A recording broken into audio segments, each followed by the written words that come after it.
사람은 서로 도우며 살도록 지음을 받았습니다.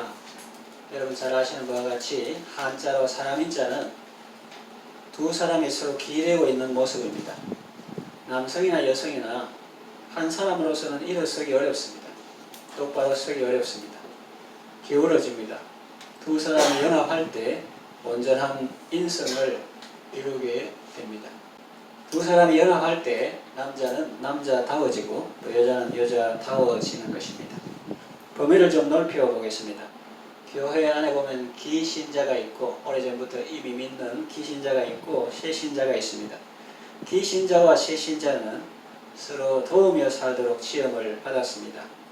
혼자는 똑바로 서기 어렵습니다. 서로 연합할 때 온전한 성도의 인격을 갖추게 됩니다. 우리가 좁은 생각으로는 내 혼자 뭐 신앙생활 잘할 낀데 저런 사람을 내한테 돌보라 해가지고 너무 힘들다 그렇게 생각하기 쉬운데 도우며 살도록 지원받았고 그렇게 할 때에 자기도 성장하고 다른 사람도 성장하는 그런 공동체의 비밀이 있습니다.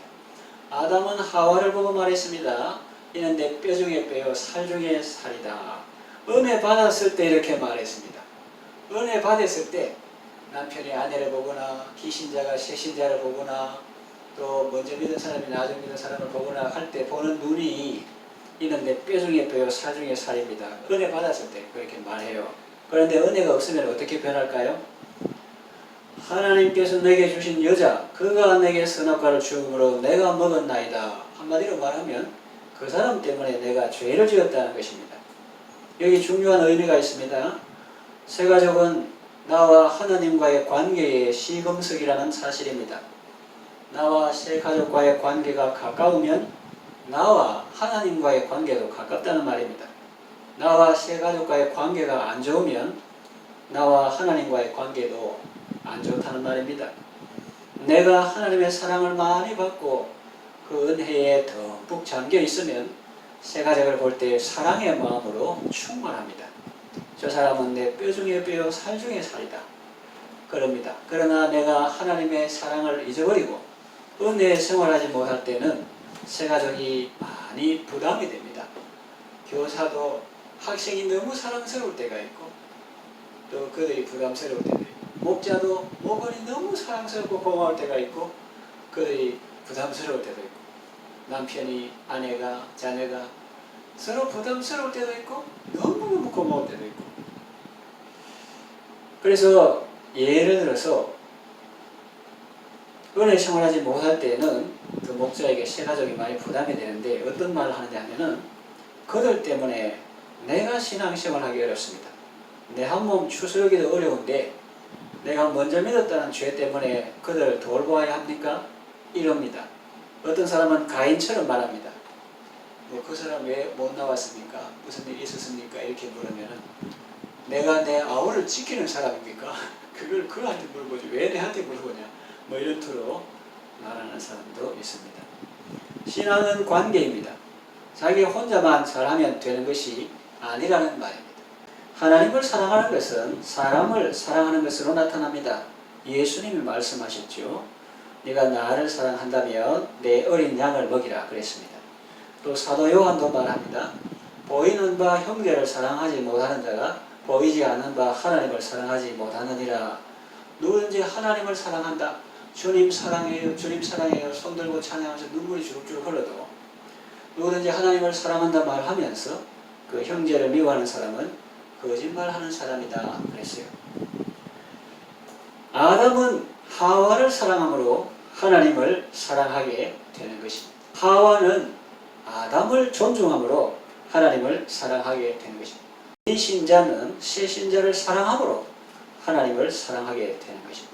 또 새신자는 기신자를 존중함으로 하나님을 사랑하게 되는 것입니다. 목자는 목원들을 사랑함으로 하나님을 사랑하게 되는 것입니다. 또 목원은 어떻게 하는 것이 하나님을 사랑하는 것입니까? 자기 목자를 사랑함으로 하나님을 사랑하게 됩니다. 또 회장은 회원을 사랑함으로 하나님을 사랑하게 되는 것입니다. 회원은 회장을 존중함으로 하나님을 사랑하게 되는 것입니다. 이렇게 하나님을 사랑하는 것은 사람을 사랑하는 것으로 나타납니다. 우리는 사람을 사랑함으로써 하나님을 사랑할 수 있는 것입니다. 예를 들어서요. 목자가 혹은 교사가 혹은 목사가 목원들을 비판하고 다 팽개치고 혼자 하나님 앞에 섰다고 생각해 보십시오. 그때 하나님이 뭐라고 말씀하십니까? 너 잘했다. 그 말하는 인간들 데리고 인도한다고 수고했다. 잘했다. 칭찬하실까요? 아닐 겁니다. 또 입장을 바꿔서 목원이 목자를 비판하고 그의 지도를 거부하고 혼자 하나님 앞에 서 보십시오. 하나님이 뭐라고 말씀하시겠습니까? 너 잘했다. 좀 부족한 목자 만나서 신앙생활한다고 고생했다. 그러실까요? 수고 많았다. 위로해 주실까요? 아닐 겁니다. 오히려 이렇게 말씀하실 것 같습니다. 이거는 성경에 나오는 말인데요. 네 주인에게로 돌아가서 그 수하에 복종하라. 자신을 반성하게 하는 겁니다. 네 위치가 어디냐? 네가 지금 어디서 와서 어디로 가느냐? 그래도 그 사람들은 부족하지만 언약의 후손들이니까 네 여주인에게로, 여주인이라고 하나님이 가르쳐 줍니다. 네 목자라고 가르쳐 줘요.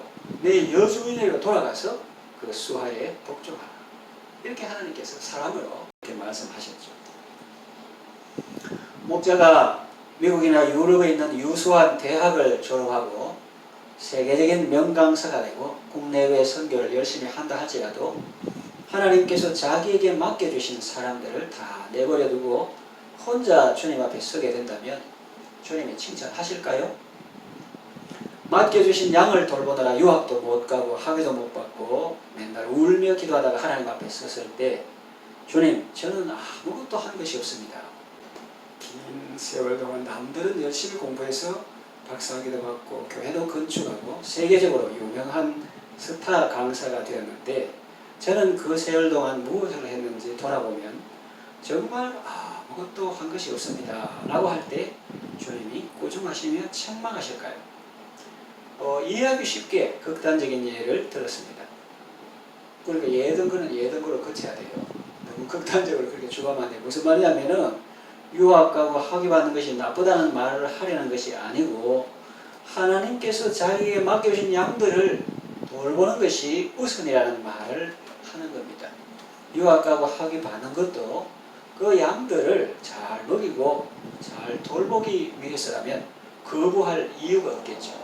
학위를 받을 수도 있고 안 받을 수 있고 한데 우선순위는 하나님께서 내게 맡겨주신 양들을, 목원들을, 가족들을 팽개치지 말고 그 사람들 때문에 내 신앙생활 그 인간들 내 십자가입니다 하면서 그렇게 혼자 서지 말고 그 사람들을 위해서 기도하며 그의 잘못을 나의 잘못으로 생각하고 내가 청산할 자인 것처럼 하나님 앞에 품고 기도하고 그렇게 할 때 그분들이 하나님 앞에 설 때 여러분의 기쁨이요 자랑이요 멸류관이 될 것을 말씀하고 있는 것입니다. 보이지 않는 하나님을 사랑하는 것은 보이는 사람을 사랑하는 것으로 나타납니다. 예수님은 시몬 베드로에게 이렇게 말씀하셨습니다. 네가 나를 사랑하거든 내 양을 먹이라. 그러므로 하나님을 사랑하는 사람은 하나님의 사람들을 사랑합니다. 하나님께서 여러분들에게 붙이시고 맡겨주신 사람들을 사랑으로 잘 돌보십시오. 힘들 수 있습니다. 그러나 구주께서 힘주시면 잘 감당할 수 있습니다. 그러니까 우리 같은 인생이 네 혼자 성화 예수님 모습 닮아가라 교만 거짓 탐욕 죄악에 물든 마음 버리고 예수님 닮아가라 혼자 되는 거 혼자 되면 안 되지. 그러니까 가족을 붙여주시고 목원을 붙여주시고 목자를 붙여주시고 공동체를 붙여주시고 아이고 내 십자가입니다 하지만 네가 오히려 그걸 통해서 은혜를 받고 기도하고 네 모습을 하나님 앞에서 보게 되고 그 사람을 통해서 네 모습을 보게 되고 그래가지고 주님 은혜를 구하고 그래가지고 이제 돌이켜보면 정말 놀라워요. 하나님께서 우리를 은혜 아래 붙들어주시는 방편이 정말 놀라워요. 하나님이 능력이 없어가지고 우리를 이렇게 고난의 터널을 통과하게 하시는 것이 아니라 사랑이 너무너무 많으시기 때문에 그래 하신다 하는 것을 어떤 모임에서 같은 식탁에 앉은 사모님하고 이렇게 교제하면서 나눈 그런 적이 있습니다. 그들은 여러분에게 짐이 아니라 날개와 같습니다. 여러분이 짊어져야 할 십자가처럼 보일지라도 장차 주님 앞에 설 때 그분들은 여러분의 기쁨이요 자랑이요 멸류관이 될 것입니다. 힘들죠. 저도 같은 사람으로서 여러분을 응원하고 지지하고 격려합니다. 힘들어도 아내를 사랑하시고 남편을 존중하시고 자녀를 사랑하시고 그래도 부모를 공경하십시오. 그리고 무사람을 존중하십시오. 바보라서 그런 게 아닙니다. 하나님께서 죽게 하듯 하라 했기 때문에 너는 그 모습을 보고 안 하지만은 나는 성경 말씀에 순종하기 때문에 죽게 하듯 한다. 그러면 주님께 그 성경의 상을 받게 되는 거예요. 하나님을 경외하고 이웃을 내 몸처럼 사랑함으로 하나님의 크고 첫째 되는 계명. 이게 크고 첫째 되는 계명이에요. 율법사가 모였을 때 예수님께서 이것이 크고 첫째 되는 계명이라고 말씀하셨어요.